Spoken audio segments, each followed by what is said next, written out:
Good morning and happy Wednesday. Welcome back to the Daily Grind. I'm your host Chump Change. This is live and recorded. For those of you that might be new here, what we typically do is go over crypto news or news in general in the space. I update myself, bring you guys along for the ride. Let's see who's in the house and then we'll get into this. Mr. Leo Lustig is here. Good to see you, buddy. We got DDA40X fan. Good to see you, buddy. Could have just called you Bruce, probably would have been easier.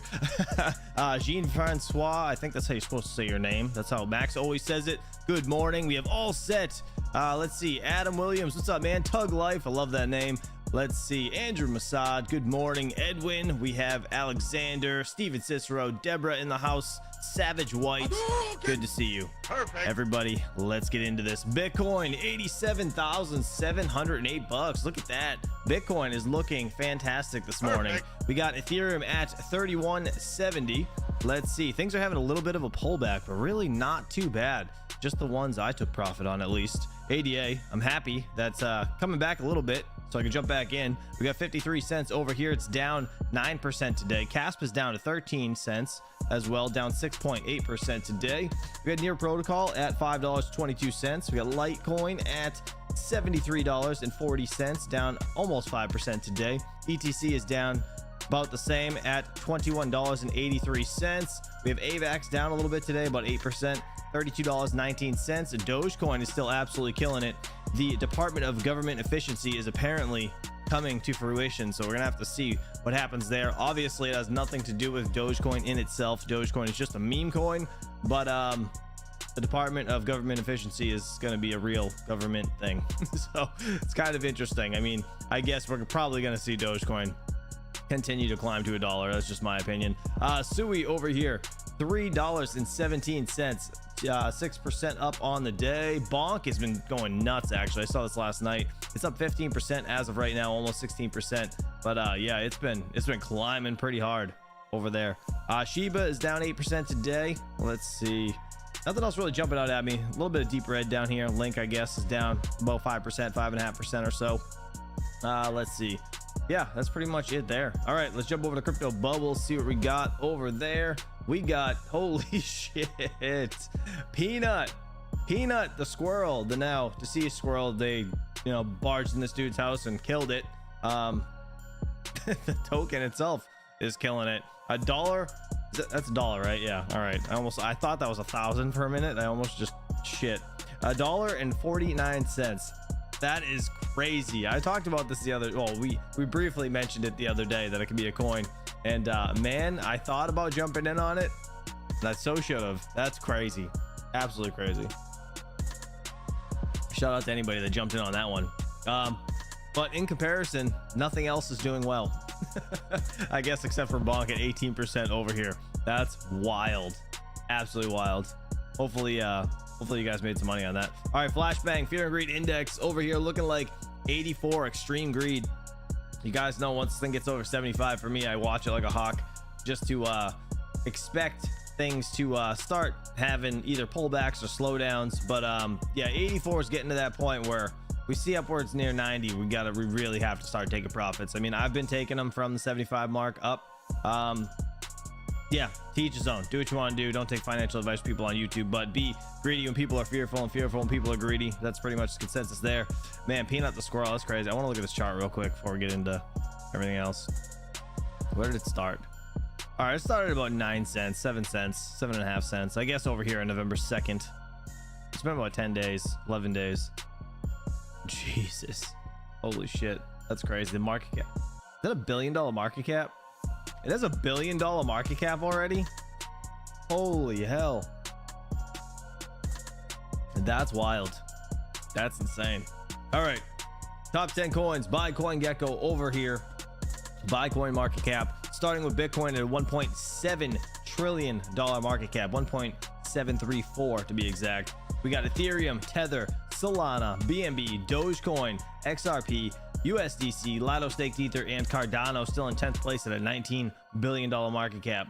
Crazy. Shiba looks like it dropped down to 12th place today, did a 14.3. Let's see, scrolling down, Near Protocol is looking like a $6 billion market cap at $5.24. I think Near is going to be a decent one to hold for the altcoin season. Again, this is my opinion. 73 bucks on Litecoin. Litecoin, I really wish would do better. I wish it would be rising more. I feel like it should be over $100 right now. I don't know. It's weird. It's weird the Litecoin's really not moving, but it hasn't gotten much attention at all. You know, when it comes to ETFs or anything along those lines, it's kind of there, right? But it is what it is. It is an OG like coin that people would buy shit with. So whatever. Caspa down here in 37th place, hopefully to replace Litecoin, but not really. I like them both. But over here again, Grayscale listed it as a currency. It's not on any tier 1 exchanges. I did hear some news about Kraken possibly in January though, so I guess we're gonna have to see with that. Just under 13 cents at a $3.2 billion market cap. All right, jumping over to the mining segment of things. You guys know I like to timestamp this stuff. Let me just refresh this. That's crazy. That's crazy. The Bitmain Antminer L7's in first place over here. I mean, sorry, L7, L9 is in first place over here. 17 gigahashes, making $55.17 a day. That is wild. That's crazy. We got the L9 16 gigahash unit in third place at $51.93. That's crazy. The DG1 Plus over here, 14 gigahashes, making $43 a day. The DG1 11 gigahash unit making $33 a day. Dude, Locotech needs to figure out that hash blade right now. Right now is the time to sell those things. If those things were real and if they freaking would come out, they would sell like hotcakes. No joke. That's insane. What's up, Dave Jack? Good to see you, buddy. Good to see you. The L7. All right, we're gonna go to my 9050. I got this thing over here at Terra Hosting, or down at Terra Hosting rather. Shout out to them if you're interested in hosting. Links in the description. I'm paying 10 cents per kilowatt hour down there. It actually might be cheaper at this point. I don't even know. But the 9050 3-year-old plus machine is making $25.71 a day. That is amazing. Perfect. That's crazy. I can't believe I'm making $25 a day on that thing. That's freaking wild. That is wild. The AL1 Pro over here, 16.6 terahash unit. Man, these things have been taking a beating in the last couple days, the last couple weeks, or a month even, to be honest. It's probably been longer than a month. It's probably been 2 months. Insane. $18.49 a day. Let's see what the hell is. What is lithium looking like today?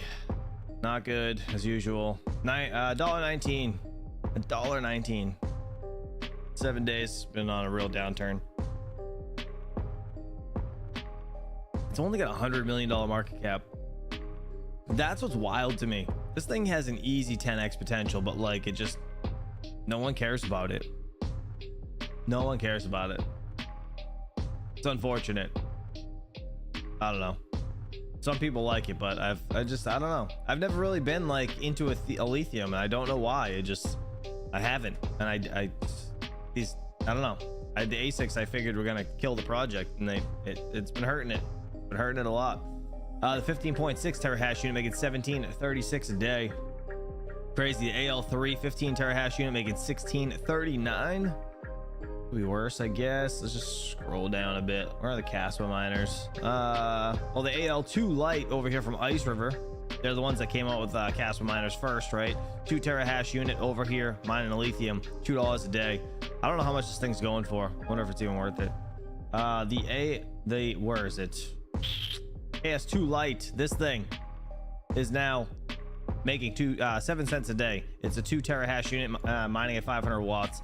I got this thing right here in a box, and I need to open it up today. I need to make a video on it and check it out and see what it looks like. I haven't even seen it yet, to be honest. I know Panda was messing with it, but I have not had a chance to really watch his video or even see what the thing looks like. So I can't wait to check that out later today. It's basically 5 of these KS0 Ultras in a box, 100 watts, 400 gigahashes, making 1 cent a day. I got a bunch of these in the solar trailer. Obviously this is at 10 cents per kilowatt hour. You make a little bit more with free electricity, obviously, but yeah, all these miners are just real shit. Everything's going down. Everything's going down. All right, where's the S19K? I'm just gonna type it in. S19K. I got one of these down at Terra Hosting as well. I gotta swap over to Bitcoin today, hopefully. Making $1 a day at 10 cents per kilowatt hour. Hell yeah, we'll take it. We'll take it. It's better than nothing. It's better than being negative, right? I've been solo mining Bitcoin Cash. I was gonna go to the 19th, but I think I'm just gonna give up today. Because screw it. I have not hit a block yet, and it's just not worth it. Not worth waiting. Might as well swap it over. I mean, I don't really care about the dollar, but here's what it is. All right, moving on. GPUs. Let's see what we got. Aleo, top of the charts. Block X for the 170HX. Xano, a little bit of Chlor. Ravencoin. Dude, everybody, like some people are like really into Ravencoin, and it's just not doing anything. I sold out of it at like 4 cents, and people were like all like giving me shit about it. What was it, 3 cents? I don't even know. Let's see. It was on the last pump. What is this? I think it was almost, oh no, definitely couldn't have been almost 3 cents then. Oh wait, right here, 2024. This is the one. Oh, it's the 1 year. Duh. Yeah, right here. Yeah. I sold out around 4 cents. People were giving me shit about it. Oh my god, crazy. I don't know. Ravencoin is just one of those coins. It does what it's supposed to do. It's there. It's a fork of Bitcoin basically, right? That's mineable. Let's see what else we got. Aleo. What's Aleo looking like today? 0.5% down, $1.26. Could be worse. Good morning, Silver Days. Good morning, sir. Good morning. Thanks for being here. Nice. All right, not too bad. I guess that's really the consensus there, though. Chlor. We can look at Chlor. How's Chlor doing? Chlor 7% down today to 8 cents. Woo. Fell off a cliff. Just kidding. It's doing all right. All right, let's move on to the news segment of things. Sorry, flashbang. Forgot to warn you guys. All right, Trump taps Elon Musk and Vivek Ramaswamy to slash government with D.O.G.E. The newly created Department of Government Efficiency will cut waste and fraud from 6.5 trillion in U.S. government spending. Insane. Top story over here on Cointelegraph. United States President-elect Donald Trump has appointed Elon Musk and Vivek Ramaswamy to lead the new government efficiency of the Department of Government Efficiency. Sorry, I meant to say government agency. I don't know why I read that wrong. To lead the new government agency, the Department of Government Efficiency, D.O.G.E, aimed at reducing federal spending and cutting regulations. The new organization will dismantle government bureaucracy, slash excess regulations, cut wasteful expenditures, and restructure federal agencies. Interesting. This is the actual post pinned over here on Mr. Elon Musk's page, right? It says, I am pleased to announce the great Elon Musk, working in conjunction with American patriot Vivek Ramaswamy, to lead the Department of Government Efficiency, or the D.O.G.E. Together, these two wonderful Americans will pave the way for my administration to dismantle government bureaucracy, slash excess regulation, cut wasteful expenditures, and restructure federal agencies essential to Save America movement. To the Save America movement, rather. This will send shockwaves through the system, and anyone involved in government waste, which is a lot of people, stated Mr. Musk. Interesting. So they got, you know what he did to Twitter? Remember when he came into Twitter and he just kind of fired like 80% of the staff? I feel like this is gonna happen. I feel like they're gonna kind of just go in there and just rip shit apart. That's pretty much gonna happen. If you guys want to see it, there's the link to his Twitter post, but you guys can read the rest of it if you'd like. It's pretty insane. All right, inflation expectations decline slightly. Let's see what they got to say over here on CNBC television. Let's do it. Getting some breaking news out of the New York Fed this morning. Steve Leisman's got that for us. Hey, Steve. Carl, some good news from the New York Fed about inflation expectations. They are down and down across the board at all horizons here. The 1 year falling by 0.1% to 2.9. That's one of the lowest levels we had in several years. The 3 year down 0.2 to 2.5%, and the 5 year down 0.1 to 2.8%. All of this may reflect more and more the view of consumers about gasoline prices, but also generally lower inflation rates. Inflation expectations fell for commodity prices, including gas, food, college, rent, medical care, and it was the lowest reading for medical care since January 2020. On the unemployment front, unemployment expectations declined to 34.5%. That's the lowest since February 2022. The probability of a job loss declined, and the probability of finding a job increased. All three of those suggest that the panel of 1,300 household heads that they talked to think the job market is better than they had previously thought it. The expectations also show for household financial situations improved as well. So, guys, that's pretty good numbers for the outlook for inflation. I want to see if the probabilities change. They did not change. The market has not reacted to these numbers, but you're looking at essentially 85% for a December cut, and then again, skip in January, and then something like a 60 or 61% probability for another cut in March. And that's the market, guys, getting into this every other meeting mode for next year. I think it's key to get a number like this, especially if we're sort of on the lookout, again, for rising inflation expectations and rising inflation risks as a result of what's happening in the market and what's happening with the outlook on the economy. It's a really good point, Sarah, especially after Barkin talked about his concern that it's possible that inflation gets stuck. And then if you've also looked at the five-year forward, this is a way of teasing out the market's view of inflation over the next 5-year period. And what it shows is that it's been on the rise, up near 240, 250, 260, depending upon what day you want to use and how you want to measure it. So the market has gotten more concerned. Inside of the higher yield rise has been an increase in the concern about inflation. And these inflation expectations, as we said, by the way, Sarah, in our retail monitor, gas spending has been down 3 months in a row and 12 of the last 14 months. So all of that's kind of good news on the inflation front, which, by the way, we get tomorrow. Interesting. All right, real quick, I was reading the chat. Somebody asked about what happened to Pyron. Pyron was a mineable coin that the devs basically gave up on. They just kind of rug pulled it. But yeah, that's it. It's dead. Well, kind of. If you want to buy it, I guess it's still out there. Who knows?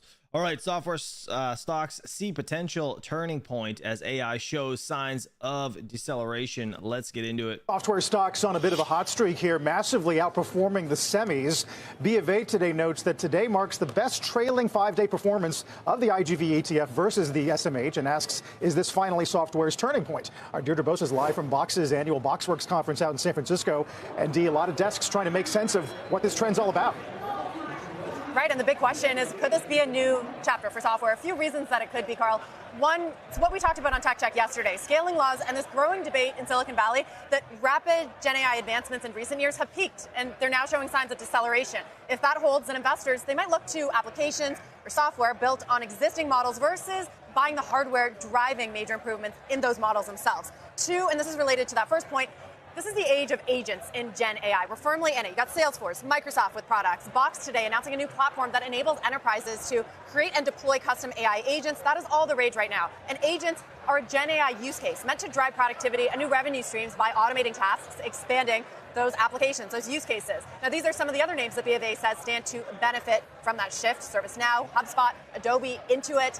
Third guy, software could benefit from the incoming Trump administration. Election uncertainty, no longer an overhang or an excuse for enterprises. You may also have increased economic growth that could translate into increased spending on software. On the flip side, Trump's victory, that also raises worries of a China trade war, and that is bearish for semis, why you see that massive divergence right now. If this is a turning point for software, it may be helpful for investors to keep this chart in mind. It shows the monetization cycles during the mobile platform shift, that last major technological shift. You see that gains accrue to semi stocks first, then to infrastructure, then software and services. It took about 5 years for investment to flow into that third category, but many say that the AI shift is happening a lot faster. All that said, a software resurgence, far from being locked in, a spike in inflation, of course, could impact the rate and spending environment. You got a new crop of Gen AI native software startups that could challenge the legacy players that are public. And then there's also the risk, guys, we've talked about before, that generative AI could disrupt traditional business models altogether, the workforces, the CRMs. They could automate tasks that make them seem redundant or even obsolete. Now, we're going to be talking to Box CEO Aaron Levy about all of this and more in the exchange. And I can tell you guys, for a San Francisco event, it is very busy, very buzzy here. We've got some great speakers at this event, including Anthropic's CEO. Interesting. All right, moving on to the next clip over here. We are overweight on small caps. Let's see what they got to say. CNBC Television. It's new data from the latest Bank of America Fund Manager survey showing investor exposure to U.S. stocks after the election jumped to its highest level since 2013. But our next guest says she's not chasing the sugar high in equities. Joining us here at Post 9, Neuberger Berman Private Wealth Managing Director Holly Newman-Croft. Welcome. I've been so curious to hear how you're advising clients and whether you're telling them to do anything differently after the election. Yeah, well, this is the first time I've been on in 2024, Carl, that I am ready to answer the question you have been asking me since January, which is who's going to win the election. So I've danced around that. You got some edge on this one? Exactly. We got the certainty. I'm pretty confident in that answer. But now, what does that all mean for the markets? The markets were on a roar coming into the election, and now they are on a post-election high, really trading on euphoria of lower taxes, the pro-business stance of this new administration. U.S. equities are up 27% year-to-date, up 5% month-to-date. Interestingly, international stocks are down 3.5% month to date as a result of the election and the projected impact of tariffs and his protectionist stance. And fixed income has delivered double-digit returns this year. So 2024, despite being a year of uncertainty in the United States and around the world, is the biggest election year globally than we've had in a long time, has still delivered great returns for your viewers and for our clients. So why not chase it? Well, we're not exiting it. We're certainly maintaining our exposure to the U.S. equity markets. We expect the momentum to continue through the end of the year. We also expect, as we enter a new year, that we will revisit client portfolios. Their equity target allocations are probably going to be lower than where their portfolios sit today because of the growth we've seen in U.S. equity markets. So at Neuberger, we're maintaining our target allocations to U.S. equities overall. We are overweight small caps. We like to express that through active management. Carl, you spoke with Jim about that this morning, the importance of identifying high-quality companies, especially in the small cap space. So we're overweight small caps. We're maintaining target allocations across U.S. equities sub-asset classes. So we'll likely have to trim some. We'll wait till January so that we don't burden our clients with any tax implications of that. So the January effect is going to be big. I mean, we'll trim back to target. So, yeah, there might be a pullback. I also think the market's going to have to digest what the impact of this sort of tug of war between the pro-growth positioning of this administration and the risk of higher inflation. We talked about that at the end of last year, the beginning of last year, and inflation has kind of been off the table. We just heard Steve say that inflation expectations are down again, and we'll get confirmation of that tomorrow. But a lot of the policies of the new administration could result in inflation rising again. So we're going to have to keep a close eye on that. Like the market, we expect a rate cut in December, 25 basis point cut, and also like the market that's reduced its expectations from 100 basis points of cuts in 2025 to 75 basis points of cuts. We think a pause is very likely for the Fed in early 2025 to digest some of the data and see where we stand and how inflationary some of these policies might be. Interesting.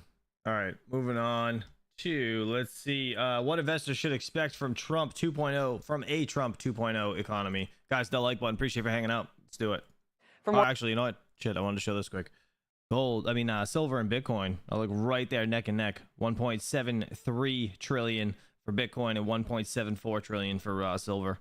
So Bitcoin's about to flip silver by market cap. Crazy. Let's turn to Ed Mills, Washington. I think it already did at one point, by the way. Policy analyst at Raymond James. Ed, what else strikes you? What should investors be expecting in the months to come and when he officially takes office? Yeah, Kelly, when we were sitting here in 2016, Trump had just won, Republicans had swept, and we saw big moves in the market on heavily regulated entities. We're seeing that all again. So that's part of the deja vu. What is different, especially what Eamon just mentioned, is we're getting faster nominations out there or announcements for nominations. Trump really didn't have a full transition team back in 2017. He has that now. What's also different, as you highlighted, is that the margin in the House of Representatives, there was a 47-seat difference between Republicans and Democrats. So in 2017, when Republicans passed the tax bill, there were 13 Republicans who voted no. They don't have that margin this time. It's one thing to have a majority. It's another thing to govern. And where that's going to come truly to a head is as we look at the extension of the 2017 tax cuts, which expire on December 31st of next year. And tell me how you think that could come to a head. Well, Kelly, I've been telling folks at Raymond James that the base case is an extension of those tax cuts. But that's not Donald Trump's base case. He wants to add in a number of different provisions, no tax on tips, no tax on Social Security. That is adding up to an already expensive bill. Are there going to need to be offsets? When you look at the makeup of the Republican majority, there's a lot of Republicans who just won in California that is going to keep them with their majority. Are they willing to vote to keep SALT limits at $10,000? You probably have a compromise that brings that up to $15,000 or $20,000. Do you have Republicans willing to vote for tariffs? And I think one of the big things that I've been hearing in this market, there's been an expectation out there that Republicans could repeal the Inflation Reduction Act, which has really been impacting clean energy. I just don't see how there's the votes right now, Kelly. So what then would so you think they try to leave in place the full tax cut bill, maybe do more, like you said, on that front? Of course, it will all be costly. Should we look for any creative pay-fors outside of? Should they try to push tariffs into that process?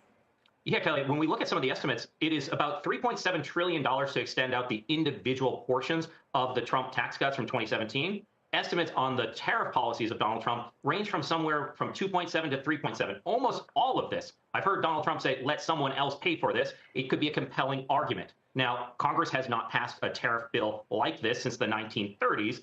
It came with economic consequence. So some of those puts and takes are also a big part of the conversation here at Raymond James, is that there's absolutely a lot of positives from this agenda. But if there is inflation concerns, if there are job concerns, especially with the immigration policy, does Trump, the transactor, start changing some of those personnel and policy decisions? Anything else you'd focus kind of the investment world's minds on, kind of right off the bat, or in the maybe year or two after that? Yeah, so one thing we said is that regulation, no matter who won, was going to be less 4 years from now. Look to the courts. Number two, what can be done on a bipartisan basis? Things like energy permitting reform is something that absolutely will get done. And then on the flip side, there has been this conversation about recess appointments. Kind of skeptical for now, because that is still subject to a filibuster in the Supreme Court after Barack Obama used the recess appointments in 2014, said he did so illegally, putting a lot more hurdles on actually getting the judges on the Supreme Court to agree with you if you use those recess appointments. So just be a little bit cautious. It will still take time on everything. I've never lost a bet here in DC taking the over on timing for a lot of these agenda items. Neat. All right. Let's see. Why tech could be big beneficiary of the new Trump administration. Let's do it. Kim Forrest is Chief Investment Officer at D.O.G.E Capital Partners. Kim, as you're kind of talking us through this, a lot of people were curious about your small AI play as well. So maybe explain both aspects, the Mag 7 all the way down to the small investments you think would be worth making here. Sure. So all the attention in the AI room is focused on large language models. And that's great. And it's quite an accomplishment. It allows us to do some pretty wonderful things if you're trying them out. My problem with the whole thing is they're still very prone to error. So I can't really be as productive as I'd like to using them. And that brings me back to small AI, which is where I came from. I was a software engineer, worked at a couple of places that had AI tools. I worked at Neuralware, which was an AI tool maker. And so I really understand these models. And what I'm calling small AI is a targeted solution at one specific problem. And I think that's where productivity could really come from, not necessarily these kind of exotic HAL 9000 for you Space Odyssey fans, that can do everything. So I like the smaller targeted models. I think that's going to win in the long run, although God knows we just can't get enough of large language models right now. Well, and the issue is I'm not sure if those are investable right now, and many of them are kind of yet to really come on the scene. So in the meantime, you often invest in the chip space, and I think, well, the natural extension of that thesis is NVIDIA, but AMD, I know, is still a favorite of yours despite how much it's lagged this year. You're still looking at the likes of Micron. You maybe talk about, is it Synopsys? Yeah. So where are the plays in the public markets that you do think make sense given what you just described? Sure. So Microsoft is in the business of, giving us access to large language models, but even they are trying to narrow it down. I know they're working on finance-oriented generative AI, where, you use their product for accounting, and it will be able to answer your questions in your little, database. So that's kind of an example of it. Palantir kind of has that as well, although we aren't buying that. And finally, I think it's C3 AI. I always invert that. It's either C3 AI or 3C, whichever, Yes, but they too have delivery mechanisms. Now, I'm a pure software nerd snob, where if you have services, I know that kind of cuts into the scalability of a company. And both C3 AI and Palantir largely do have a lot of services mixed up in their revenue. So that's kind of a cautionary tale. Don't expect it to earn the margins that Microsoft does, for example. Yeah, I know. I like. We almost need to do that as a segment next time, where you give us kind of the bear case on some of the popular, trendy AI plays. That's been quite useful. Kim, appreciate your time today, and thanks for joining us. We'll check back in soon. Interesting. All right. Let's see why the post-election rally is beginning to fade. Let's bring in CNBC contributor Jeff Kilberg. He's founder and CEO of KKM Financial. Jeff, welcome. And what do you think has been going on with the stocks levitating the way that they have been until today?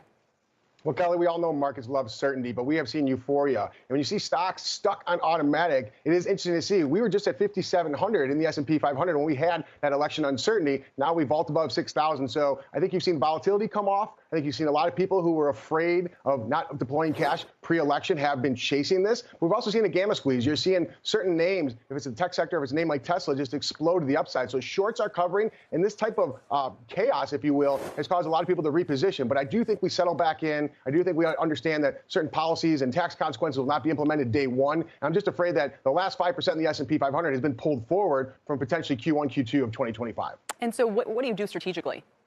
Well, I think you have to be considerate. We've always talked about the top 10 holdings of the S&P 500. They're overvaluated. They're stretched right now up over 35% versus the historical average of those top 10 holdings, Kelly, around 21%. So I think we have to think of names like Oracle, Palo Alto Networks. Look at Oracle, up over 80% year to date. Is there more room to run? I think the answer is yes. It's not NVIDIA, which is up 200%. I can't believe I'm talking about names that are up 100%, nearly 200%. But I think having trim your exposure, and I'm actually about to hop on an investment committee meeting here with my friends in Short Hills, New Jersey, to talk about repositioning portfolios. It's very considerate amount of time that you've seen, a historic amount of time, Kelly. We saw 2023, the market was up 26%, and here we are in 2024, up 27%. So I'm not going to say book profits and walk away from some of these names, but I think you have to trim and recalibrate some of your portfolio exposures. Right, so you mentioned Palo Alto and Oracle are a couple of stocks you think you could rotate into. What others come to mind? And when you kind of look at where to leave take capital away, you're basically talking Mag 7 kind of names, right? Yeah, we're reducing that exposure. We still want to own some of those names, but look at financials. Ever since presidential-elect Trump won the election last week, you've seen financials on fire. We are seeing a little bit of a comeback here, but I think financials will be a theme. But the one component everyone's been talking about, what's the catalyst that's going to make markets move lower? I don't think there's going to be one catalyst, but one concern, which I know Don brought up earlier, is the 10-year note. So here we are, knocking on 4.5%. That's going to weigh heavily on these tech companies, even some of the small cap names. But I think you just have to be considerate, taking profits, rebalancing. We really like equal weight exposure. I know Goldman as well as Morgan Stanley's talked about equal weight. I think that makes a ton of sense after such a phenomenal run. We're up over 40% in 1 year, Kelly. So pigs get fat, hogs get slaughtered. An old adage on the floor of the Board of Trade. Quickly, what about Tesla? And I mean, you've just described kind of how you feel about it more broadly, but it's also been painful for people to try to short these things. You feel like maybe in the long run, even though they go through bouts of mania, they're among the best generator of returns. Do you ever worry about walking away and leaving gains on the table?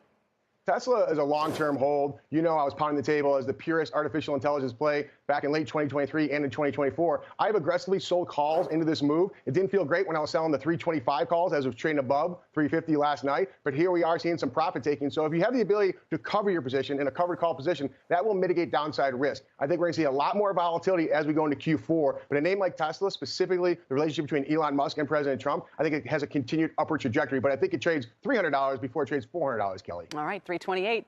Put a mark on it. Jeff, thanks for your time. Insane. Tesla, yeah, you guys holding Tesla? Hopefully you are. All right, last but not least, then we'll get into the crypto stuff. Trump's deregulation could spark a tech super cycle. Let's do it. Software stocks may be staging a comeback. The IGV ETF now up 11% in the past week as investors see some opportunity in the adoption of AI agents in the workplace. Cloud storage company Box just announced a new agent at its annual BoxWorks conference. The shares are fractionally higher. Deirdre Bosa is live at the conference with Box CEO Aaron Levie. Welcome to both of you. Deirdre? Kelly, thank you very much. Aaron, thanks for being with us fresh off the stage. Thanks for having me on. We appreciate that. Yeah. As Kelly was talking about, we've really seen this massive outperformance of software stocks over the last few months, and especially since Trump's victory. Why do you think that is, and is it sustainable?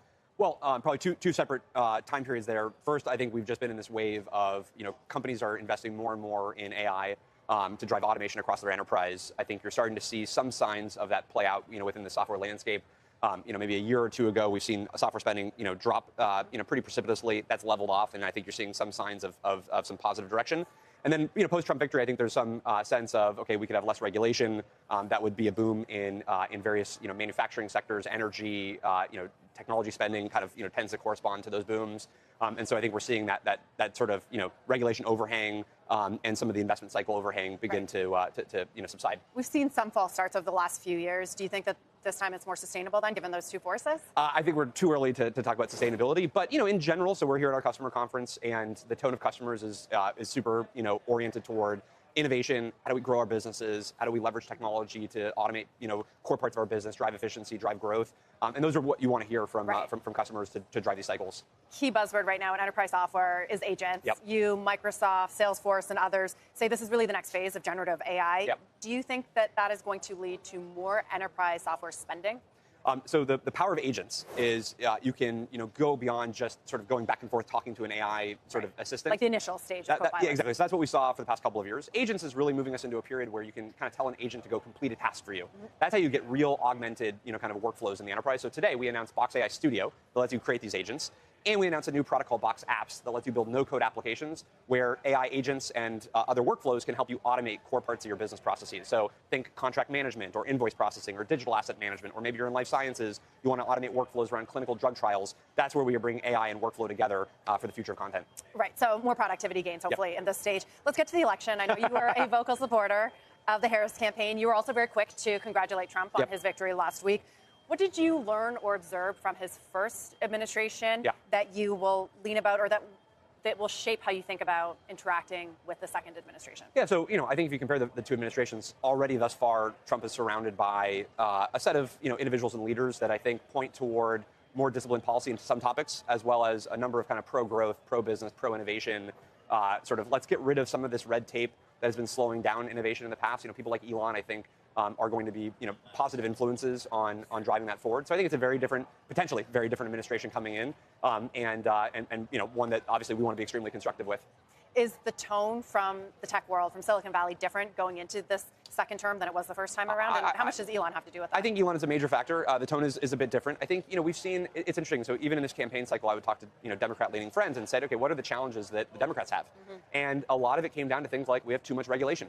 Democrat friends working in climate tech, things that you'd expect, Democrats to be super in favor of, were basically not able to do, what they were signed up to do because of regulation.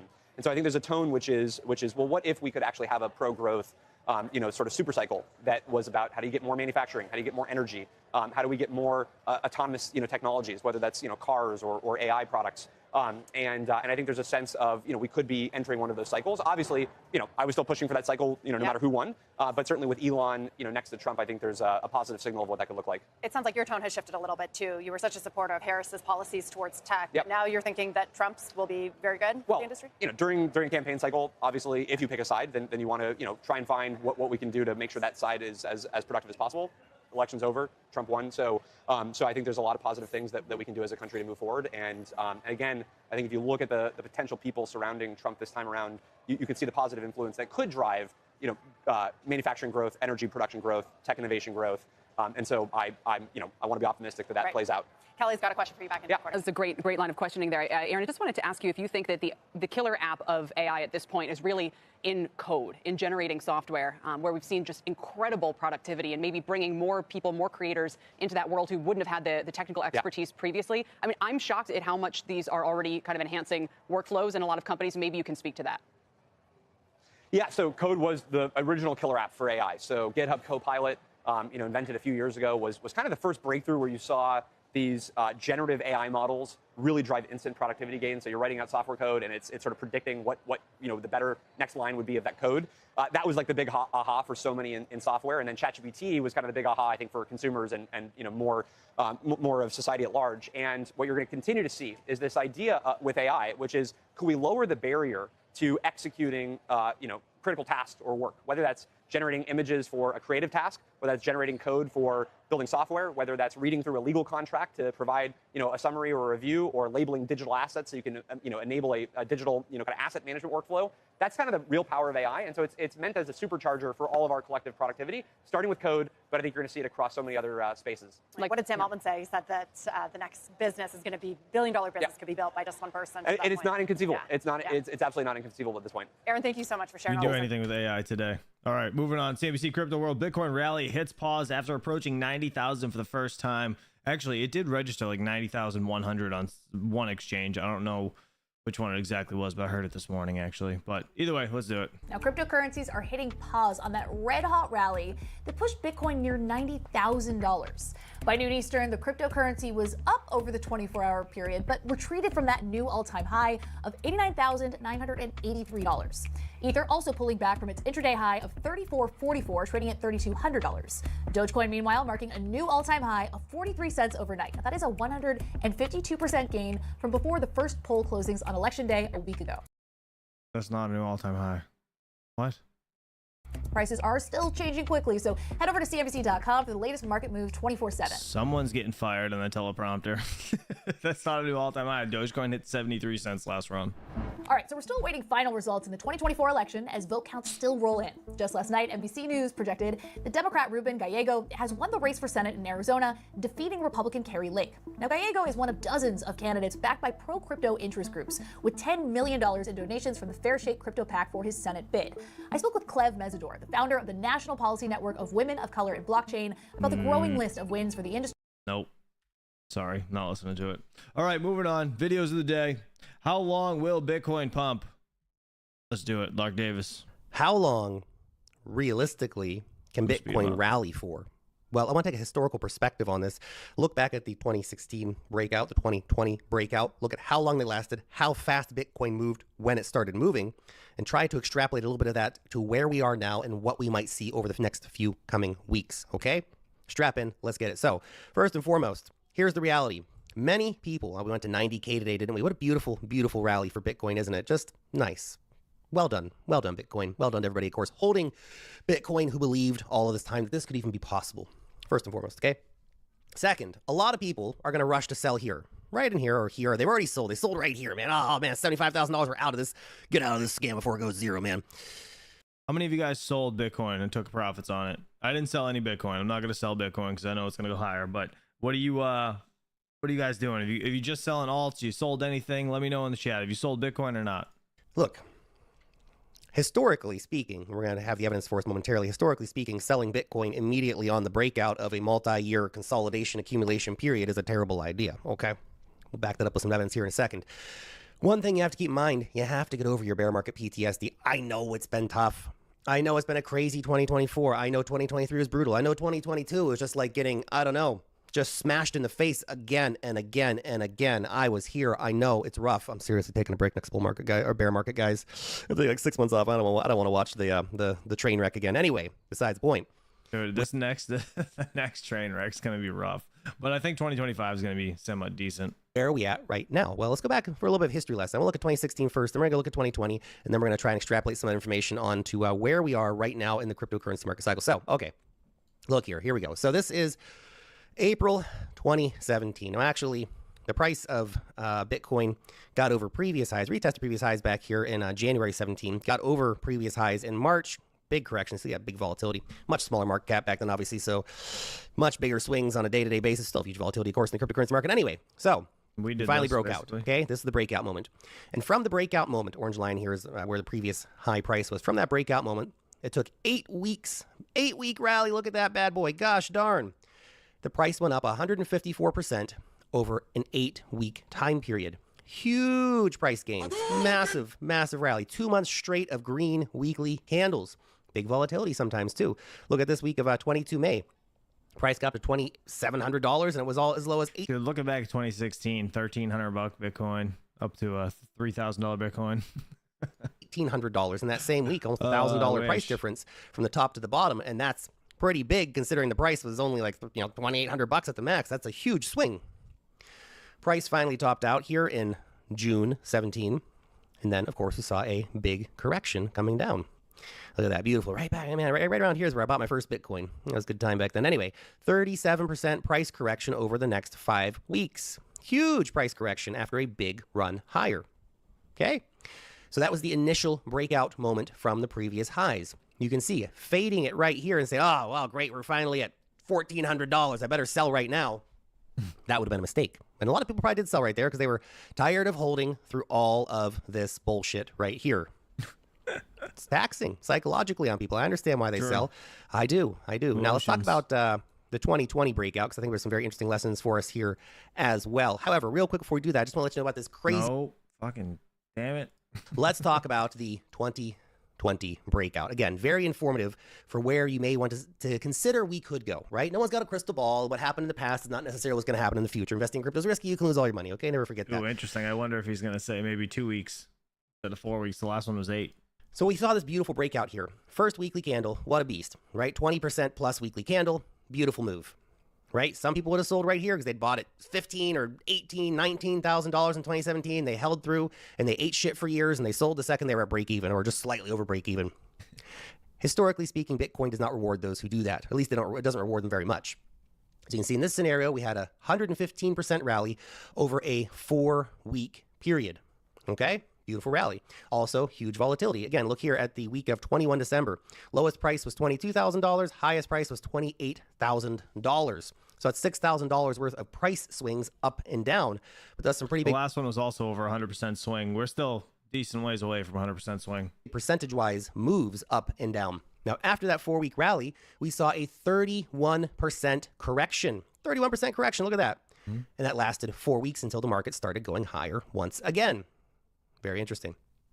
Very interesting. So what does that tell us about where we are right now? Wait, when was that? hold on. When was December? All right, so it was into the new year. So maybe when we could see the same thing happen, right? Because Trump takes office what, the end of January? If I'm mistaken. I don't know exactly when it is, but I know it's in January at some point, and that's basically when this happens. It's usually we have a Christmas rally, right, through the end of the year, and then people take profits and whatever else. All right, let's see what we may or may not be able to expect from the cryptocurrency market in the coming weeks. So let's have a look here. Now, if we were to see, and this is a big if, there's no guarantees here, obviously. We're dealing with much bigger market cap, and the markets have changed significantly, but we're also seeing billion-dollar-plus days of Wall Street ETF inflows, which is big deal. An unbelievable amount of Bitcoin being purchased. And that was just yesterday. They bought $1 billion worth of Bitcoin again. January so $1 billion 20th. purchase of Bitcoin is Wall Street in one day eating up the equivalent of an entire month of Bitcoin miner production. Massive supply demand crisis forming up here, which can send the price moving very, very quickly, quicker than people expect. And Bitcoin has a history, as I have just shown very clearly to you, Bitcoin has a history of moving rather dramatically from the time that it breaks previous highs with some kind of decisiveness. Okay, so this is week 2. We tapped 90K today. How much more room we still have to go before we're at the 107 or 100% mark even? That would be like up here. It's still over 130,000. K is the bottom of that Almost candle right there. That's crazy. Now, if we were to see, let's say, even slightly diminishing returns from the previous 2 breakouts, right? So the first one was about 150%. The second one was about 115. Let's say if this one was actually to go as high as even 100%, which I don't know. Again, we're just throwing out numbers here. We're giving theoretical examples of what could happen. Okay, again, I do not have a crystal ball. But let's say we're to go as high as 100%. That would be an insane move. That would get us to 150K, which is the 2.618 Fibonacci extension line, which would be a logical place to have a major cool off and a 30% correction. A 30% correction from 150K, by the way, takes us back down to 100K, which you might be thinking, that's silly talk, Lark. What are you talking about? We're going to pump to 100K over the next 6 weeks by the end of the year, and then we're going to have a 30% correction down to 100K. What are you smoking, dog? Well, you would be making the exact same comments, ridiculing people who would have said that, oh, we're going to go up to 40K or 50K back in 2020 and then have a massive correction of 30% down. It's the same numbers, just a different time in the market. And we have different catalysts. We have, MicroStrategy buying billions and ETFs buying billions, et cetera, et cetera, et cetera. Okay, so this is what to keep in mind. Now, maybe it's a bit less. You know what? Maybe we only go as high as 125K, for example, and then we correct down by, 30% from there. So we come back down to the mid 80s or something like that. It's also a very, very plausible scenario, okay? But we are going to see massive volatility. There will be massive pullbacks of 30 to 40% because that's what happens in a Bitcoin bull market, whether you want to accept it or not. Expect 20% pullbacks, expect 30% pullbacks. They're going to come and expect massive upside price volatility. I still have a target of a little over 200K for this market cycle. I hear a lot of people already out here saying, 200K, Lark, you need to up those numbers. You're simply not being bullish enough. I'm just trying to look at the models that I've been trying to give importance to, right, the Fibonacci extension lines and stuff like that, and trying to think, okay, is this a reasonable price target? Because I know what's going to be said. Well, look, the Bitcoin strategic reserve is going to happen, and MicroStrategy is going to buy tens of billions, and et cetera, et cetera, et cetera, and BlackRock's going to keep buying Bitcoin. All very valid points. But at some point, one of these stories is going to become a top signal, right? The U.S. announcing a strategic reserve could be a top signal, even though you think it's going to keep Bitcoin pumping forever, because it may actually short term. We'll see the pump into it, and then a retracement as people take profits, because people will take profits. Most of the Bitcoins on chain held by massive whales who will take profits when it's worth hundreds of thousands of dollars per coin. Okay, that's something to remember. Anyway, let me know what you think about all this down below in the comment section. Do you think we're going to see a 100% pump over the next 4 to 6 weeks, as we've seen in previous market rallies, or are we going to stop short of that? Let me know what you think. Peace. Oh, didn't mean to click on that. That's Lark Davis, by the way. If you guys are not subbed to him, go check it out. Links in the description. All right, last but not least, the real reason Bitcoin is going up. Let's see what Mr. Altcoin Daily is going to say over here. We think that Bitcoin could become the next strategic reserve asset. Breaking news, Bitcoin's price continues to climb higher and higher. $90,000 Bitcoin might have happened already by the time you watch this video, so please let us know.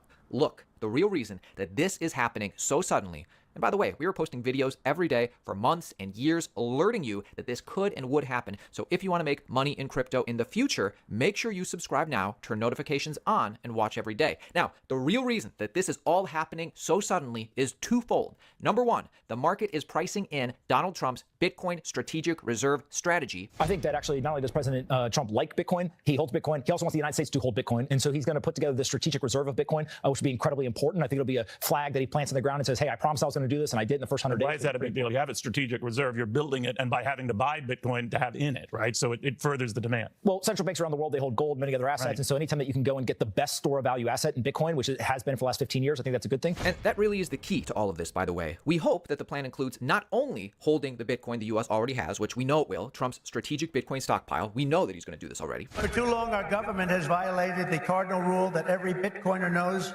by heart. Never sell your Bitcoin, right? He's not wrong. That's right, isn't it, huh? That's right. How did I figure that one?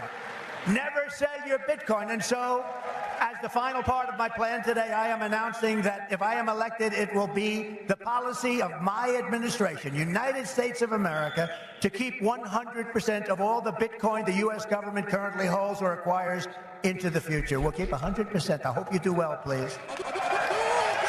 This will serve in effect as the core of the strategic national Bitcoin stockpile. But then also, we expect Donald Trump to soon announce that the U.S. will be buying more Bitcoin for their strategic reserve, accumulating additional Bitcoin. Some analysts are even suggesting that 1 million Bitcoin in the U.S. reserve sounds like a nice round number Trump would really like. So last time you were here, you wore red. You said it was by accident. This time you said it was on purpose. So is that a sign of what these centimillionaires think about this election? Well, that is a sign that Trump won the election, and we think that there is a lot of big news coming. We had our market opportunities and risks meeting last week, and there's a lot of upside from this win. All right, so these investors are excited. It looks like she's going to turn into the Incredible Hulk with all the frizzies here. About the win and obviously what it means going forward. One thing you said they're excited about is Bitcoin. So I mentioned to one of our earlier guests that BlackRock's Bitcoin ETF, it now has more assets under management than their gold ETF. Of course, we know gold is a safe haven. I know a lot of your investors, they hold gold as well. What's their sentiment when it comes to Bitcoin? And are they doing it directly or through ETF? We're very high on Bitcoin, and we've been talking about Bitcoin for the past few years. We recommend doing it directly because you don't pay taxes if you're doing it directly, so that's a big difference. But we think that Bitcoin could become... Wait, whoa. I heard don't pay taxes. Hold on, I got to listen to that again. Comes to Bitcoin. And are they doing it directly or through ETF? We're very high on Bitcoin, and we've been talking about Bitcoin for the past few years. We recommend doing it directly because you don't pay taxes if you're doing it directly, so that's a big difference. But we think that Bitcoin could become the...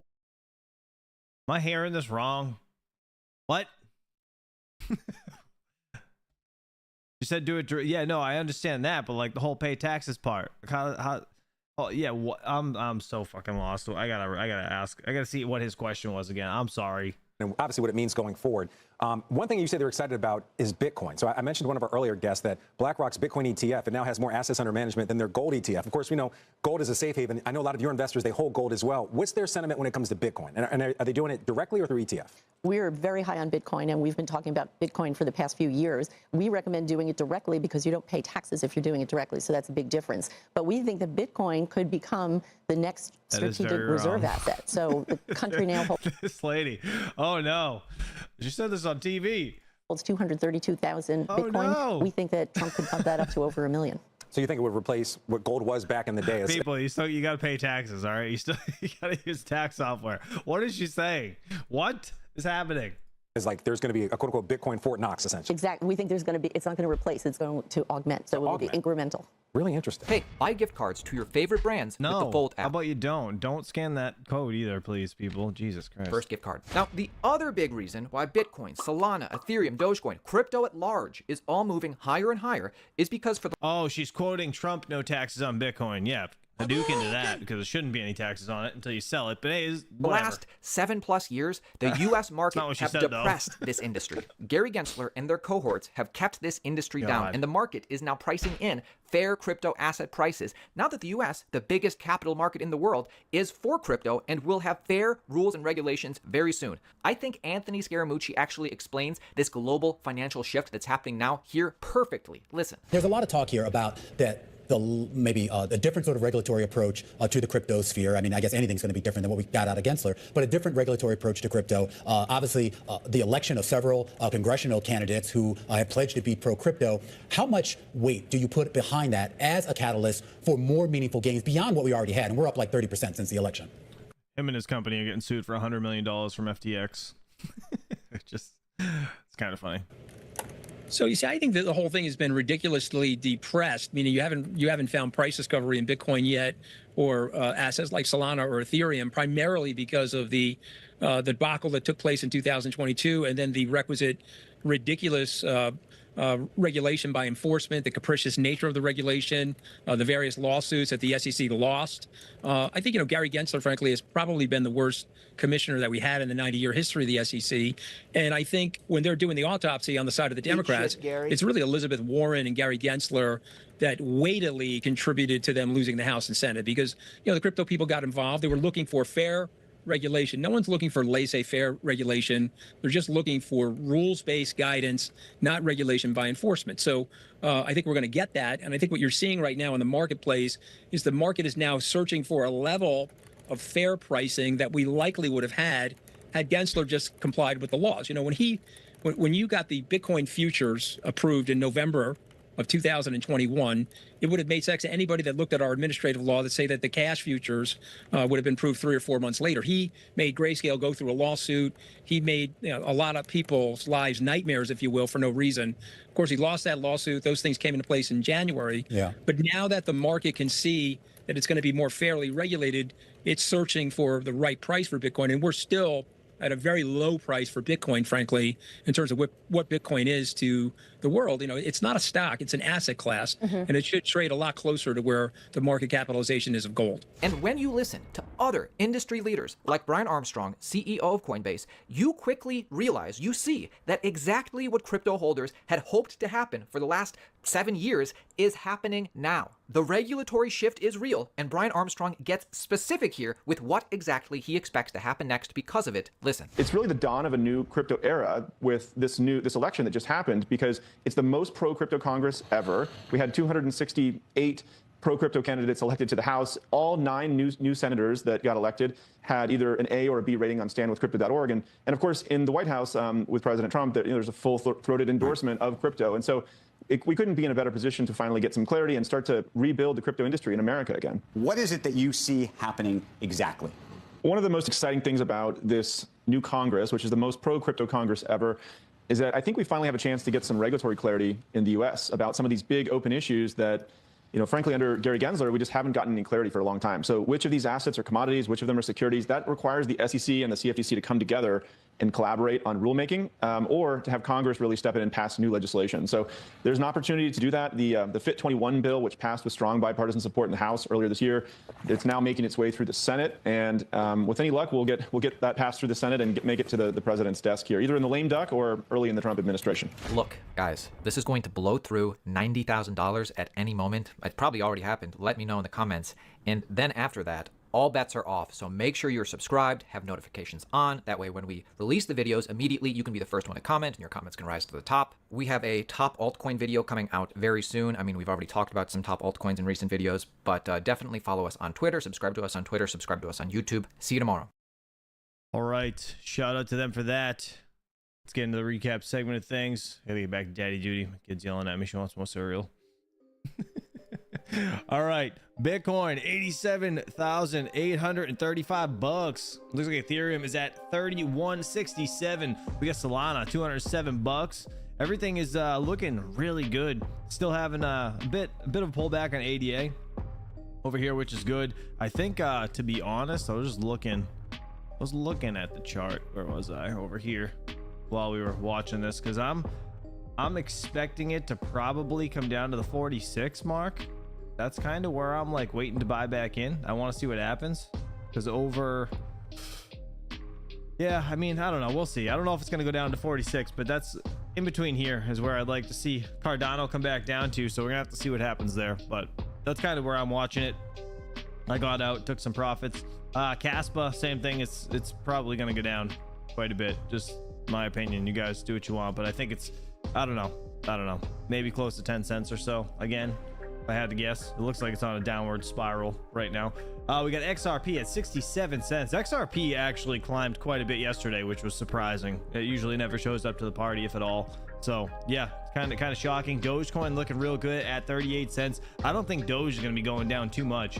I've been taking profits on it, but I think we're on the rocket ship to $1 with the whole D.O.G.E, Department of Government Efficiency. If you guys didn't see it, anybody just joining, Elon Musk pinned this to the top of his chart over here. It's a statement from Mr. Donald Trump himself. It says, "I am pleased to announce the great that the great Elon Musk, working in conjunction with American patriot Vivek Ramaswamy, will lead the Department of Government Efficiency, or D.O.G.E. DOGE. Together, these two wonderful Americans will pave the way for my administration to dismantle government bureaucracy, slash excess regulations, cut wasteful expenditures, and restructure federal agencies essential to the Save America movement.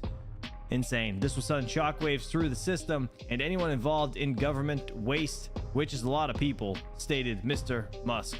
That is insane. If you guys want to check this out, I will put the link in the chat. Give me 1 second.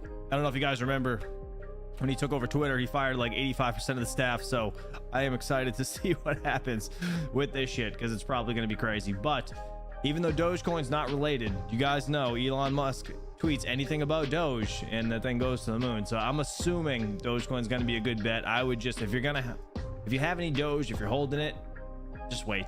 Just sit back and wait. Bull run hasn't even started yet for altcoins. Altcoin season is not among us.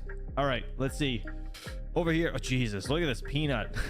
This is Crypto Bubbles Peanut, 300%. This is that squirrel that was murdered by the government because they overreached on some stupid bullshit. This guy had a domesticated squirrel, which is illegal, but some lady that I guess I don't know, she's like some sort of activist or some bullshit. She reported these people that had them in this thing in a squirrel, Peanut and a squirrel, right? I mean, a squirrel and a raccoon, right? So Peanut, the squirrel, and then they had a raccoon as well. They rescued two rescue animals that were raised in captivity, were murdered, but they ended up making a coin. Someone did, and it's up 300%. It's insane. Look at this, $1.78.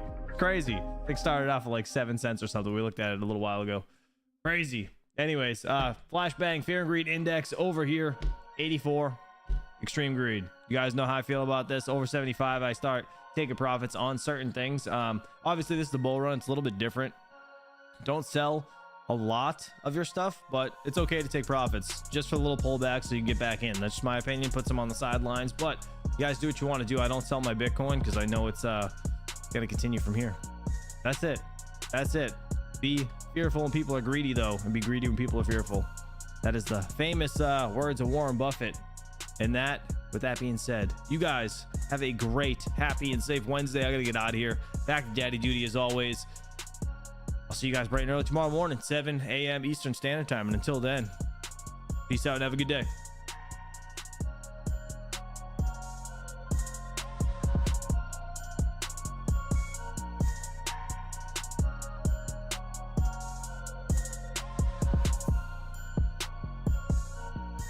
Stop the cap.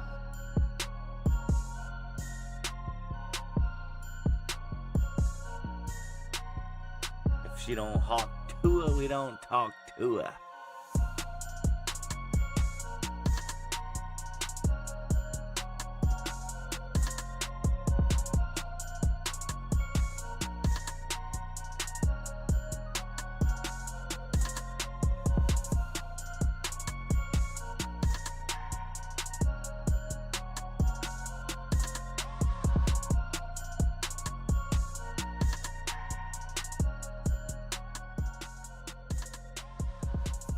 Eat shit, Gary.